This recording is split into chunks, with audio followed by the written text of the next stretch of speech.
The air trembled as the human ship landed on the far side of the island. Dust rose into the violet sky, and the crystal trees swayed with the wind. The alien women of Isla Virene stood ready with their weapons, their eyes full of anger and fear. For them, this was the day they had always dreaded, the return of humanity. Ryan stood between them, his heart heavy. He had dreamed of rescue for years, but now that it was here, it felt wrong. This was his home now. These people, once his enemies, had become his family. And yet, the humans who had arrived were his kind, his blood, his people. Sarah looked at him with cold eyes. "If you lied to us, human," she said, "we will not forgive you." Ryan shook his head quickly. "I didn't send any signal. I don't even have the equipment. Please, you have to believe me." But the skyship didn't wait. Its door opened and 5 armored humans stepped out, weapons drawn. They wore the insignia of the Terran Exploration Force, the same organization Ryan once served. The leader, a tall man with a clean uniform, scanned the area. "Captain Ryan Hale," the man called out through a speaker. "If you're alive, step forward.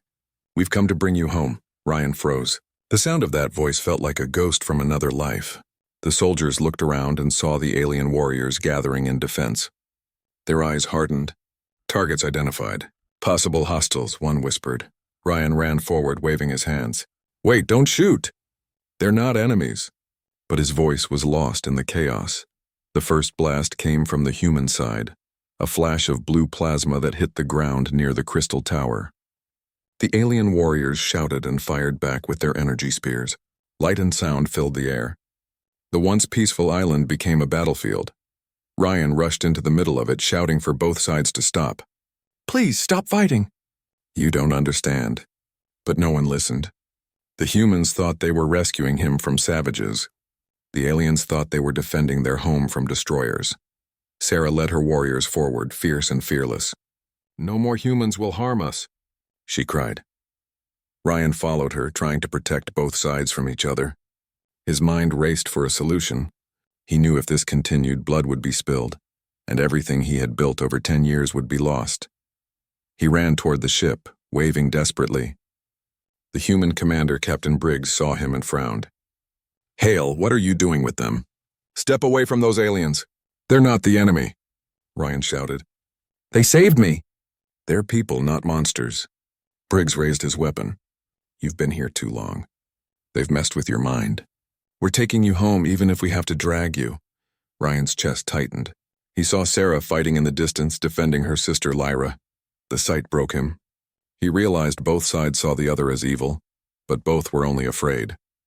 Ryan made his choice. He ran to Sarah's side and helped shield Lyra from falling debris. "You have to trust me," he said quickly. "If this fight continues, both sides will die." Sarah looked at him, confusion and anger in her eyes. "Then stop your people." Ryan nodded and stood tall. He grabbed a piece of broken metal and waved it like a flag. "Stop, all of you!" he screamed, his voice echoing over the chaos. "Stop fighting! Listen to me." For a moment, everything went still. Smoke rose from the broken trees and the 2 suns glowed red through the haze. Ryan stepped between the 2 groups, one man against 2 armies. "I lived here for 10 years, he shouted. "These people are not monsters. They hate us because of what humans did in the past, but I have seen their hearts. They can forgive if we can understand." He turned to Sarah's people. "And you, I know humans hurt your world, but not all of us are the same. I'm proof of that. You've seen me live here, work here, care for your people. Please, don't let this end in blood." The silence stretched. Sarah lowered her spear slowly. Lyra's voice trembled as she spoke. "Sister, he is right. We can't let hate rule us again." On the other side, Briggs hesitated. He looked at Ryan, then at the villagers. "You've lived with them all this time?" Ryan nodded. "They kept me alive when I should have died. They taught me more about peace than any human ever did." Briggs sighed heavily and signaled to his troops, "Weapons down." Hours later, the 2 sides met under the fading light of the suns. The villagers stood watchful but calm. The humans, still cautious, kept their distance. Ryan acted as translator, explaining everything, how the alien women had survived the human wars, how they rebuilt their world, and how they had chosen isolation to protect themselves. When he finished, there was silence. Sarah looked at the human commander. We lost our fathers, our brothers, our sons because of humans, she said softly. But this one human showed us that peace is still possible. Briggs removed his helmet. Then maybe it's time we make things right. Ryan felt hope stir in his chest. For the first time in decades, there was no hatred, only understanding. Over the next few weeks, the humans helped rebuild what their weapons had damaged. They shared medicine, tools, and food. In return, the alien women taught them about their energy crystals, which could heal and power ships without pollution. Cooperation replaced conflict. Sarah and Briggs spoke often. There was still tension, but slowly a bridge formed. And Ryan, the man who had once been a prisoner, became the link between two worlds. One night, as the stars glowed across the sky, Ryan sat by the waterfall, staring at his reflection. Sarah walked over quietly. "You could leave now," she said. "Your people are ready to take you home." Ryan smiled sadly. "Home? I'm not sure what that means anymore." "Earth is far away. But this island, these people, they changed me." Sarah looked at him. "You changed us too. We hated your kind for so long. Now, I see things differently." They sat in silence for a long time, listening to the sound of the water. The night was peaceful again, just like it had been years ago. The next morning, the human ship was ready to leave. The humans offered Ryan a place among them, promising to tell his story to the world. But Ryan looked around the village, at Lyra laughing with the human soldiers, at the children playing near the repaired crystal tower, at Sarah watching him quietly. He shook his head. "My place is here. Someone has to make sure this peace lasts." Briggs nodded with respect. "Then you'll be remembered as a bridge between our species." Ryan smiled. "Not a bridge, just a man who learned that understanding is stronger than hate." As the ship rose into the sky and disappeared beyond the clouds, the suns shone brighter on Isla Vereen. The war that could have destroyed them all had instead brought something new: unity. Sarah walked to Ryan's side. "You are one of us now," she said softly. "No longer human alone." Ryan looked at the horizon. Maybe being human means learning to belong everywhere. And for the first time in his life, he felt truly free. The island that once hated him had become his home, and the people who once feared him had become his family. Humanity, he thought, had not come to conquer this place. It had come to change and be changed. The message from General Vokhtar echoed in Ethan's mind long after the screen went dark. The Vahrin wanted Takara back. To them, the hatchling was sacred property. To Ethan, it was his child. He looked down at the small creature sleeping in his lap. Takara's chest rose and fell with steady rhythm, his tiny claws gripping Ethan's sleeve. Ethan's heart softened. "They won't take you away," he whispered. "Not while I'm alive." The next few days were tense aboard Aurora's Reach. The Vahrin fleet was on its way to the sector, and the crew received strict orders not to interfere with diplomatic affairs. But everyone knew Ethan's situation was different. He wasn't a criminal. He was a caretaker who had accidentally stepped into alien law. When the Vahrin flagship Carthun arrived in orbit, its massive shadow covered half the research station. Communication links opened instantly. The Vahrin leader appeared on screen, a tall armored being with scales that glowed faintly in golden lines. His eyes were cold but calm. "Human Ethan Hale," said General Vokhtar. "You have broken the sacred code of the Vahrin. The hatchling you call Takara belongs to our people. By law, it must be returned." Ethan stood before the camera, trying not to show fear. "With respect, General, I didn't steal anything. I was told to hold the egg. It hatched while in my care, and now he thinks I'm his father." The Vahrin behind the general hissed in disbelief. To them, father was not just a word. It meant a sacred bond of blood and duty. "A human cannot be a father to a Vahrin," the general replied sharply. "Release the child," Ethan shook his head. "If I do that, it will hurt him. You know about the imprinting bond. He's connected to me now, emotionally and biologically." The general's voice grew colder. "You speak of things you do not understand." Ethan's captain stepped in, trying to calm both sides, but the Vahrin were unbending. The discussion ended with a warning. They would come aboard to take Takara by force if diplomacy failed. That night, Ethan couldn't sleep. He sat near the viewport, watching stars drift slowly past. Takara sat beside him, playing with a small holographic light toy. Every time the light flickered, Takara chirped happily. Why can't things just be simple? Ethan said softly. You didn't ask for this, and neither did I. Takara tilted his head, sensing Ethan's sadness. Then he climbed onto Ethan's shoulder and wrapped his tail around his neck like a scarf, humming softly. Ethan smiled despite everything. You always know how to make things better. The next morning, Dr. Zera, the Vaurien scientist who had first given Ethan the egg, arrived aboard the Aurora's Reach. She looked worried but calm. I did not know the egg would hatch in your hands, she said slowly, but you have done what no Vahrien expected. You kept it alive and you bonded with it. Ethan sighed. I didn't mean to, it just happened. Zera studied Takara carefully.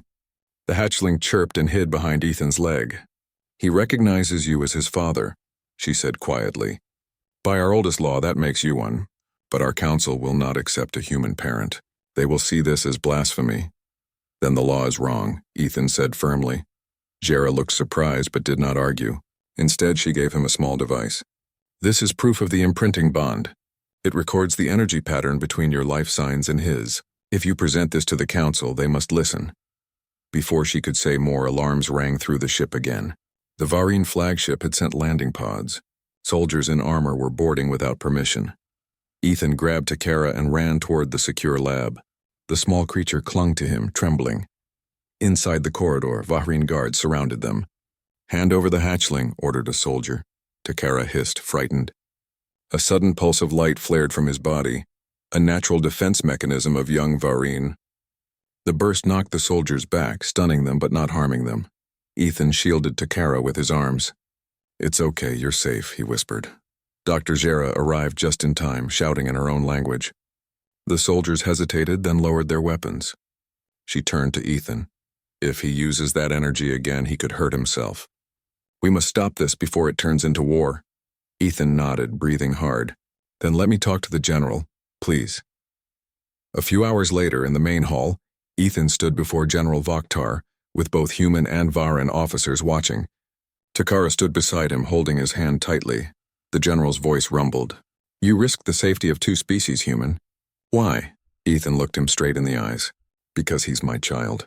Because I couldn't watch something helpless and alive be treated like an object. The hall was silent. I may not be a Varin, Ethan continued, but I understand what it means to protect someone who depends on you. Takara didn't choose to be born in my care, but he did. He trusts me. If I walk away now, he'll be lost. Zera stepped forward and activated the small device. A glowing blue pattern appeared in the air. 2 heartbeats, 1 human and 1 Vaharin linked together in rhythm. This is the imprint, she said. If the bond is broken, the child's mind could suffer permanent damage. The human speaks truth. Murmurs filled the room. The general stared at the display for a long time, then turned to Ethan. You would raise him as your own? Ethan nodded. Yes, teach him both our ways. He deserves to know both worlds. The general's expression softened slightly. Such a thing has never been done. Then maybe it's time, Ethan replied. There was another long pause. Finally, the general lowered his staff. Very well. The council will decide. Until then, the hatchling stays with you under watch. The crew sighed with relief. Ethan thanked Zera quietly and she nodded. Perhaps your species truly understands family better than we thought, she said. Days turned into weeks. News of the human who became a Varan father spread through communication networks. Many called Ethan reckless. Others called him brave. But among ordinary people, both human and alien, the story inspired hope. Takara grew quickly. His small claws became strong and his words clearer. He spoke both English and the Vahrin tongue, often mixing them together in one sentence. He followed Ethan everywhere, calling him Frother, a mix between father and the Vahrin word for guardian. One evening, while Ethan worked on a report, Takara climbed onto his desk and said, Frother, why others no like me? Ethan paused. Who said that? Varin soldiers. They say human no same. Ethan smiled sadly and touched Takara's shoulder. We are different, yes, but family isn't about being the same. It's about caring for each other. You remember that, okay? Takara nodded and wrapped his arms around Ethan's neck. Frother best. A few days later, the Varin Council held a broadcasted hearing. Zera and Ethan appeared together via hologram. The council members, stern and silent, listened as Jera explained the biological proof of the bond. Then Ethan spoke, his words simple but powerful. You call it law. I call it love. I didn't mean to become his father, but I won't stop being one. Maybe this is what the universe needed, to remind us that care doesn't stop at species or skin. It starts with choice. The speech spread across the galactic network. Millions watched it. Some cried. Some argued. But no one could deny the truth in his voice. In the end, the council voted for a new rule, cross-species. Custodianship, allowing sentient beings of different kinds to form recognized family bonds if both sides accepted. Ethan was officially granted the title Guardian Father of Takara Hale. With joint Varine and human citizenship, months later, peace returned. Ethan continued his work aboard Aurora's Reach, now with Takara as his assistant. The small Varine learned to analyze samples, write reports, and even joke in human style. Crew members adored him. One quiet night, as they watched the stars together, Takara asked, "Father, you happy?" Ethan smiled. "More than ever," Takara nodded proudly. "Then I happy too." The stars shone brighter and the galaxy seemed just a little kinder, because one human had chosen love over law, and an alien child had chosen to call him father.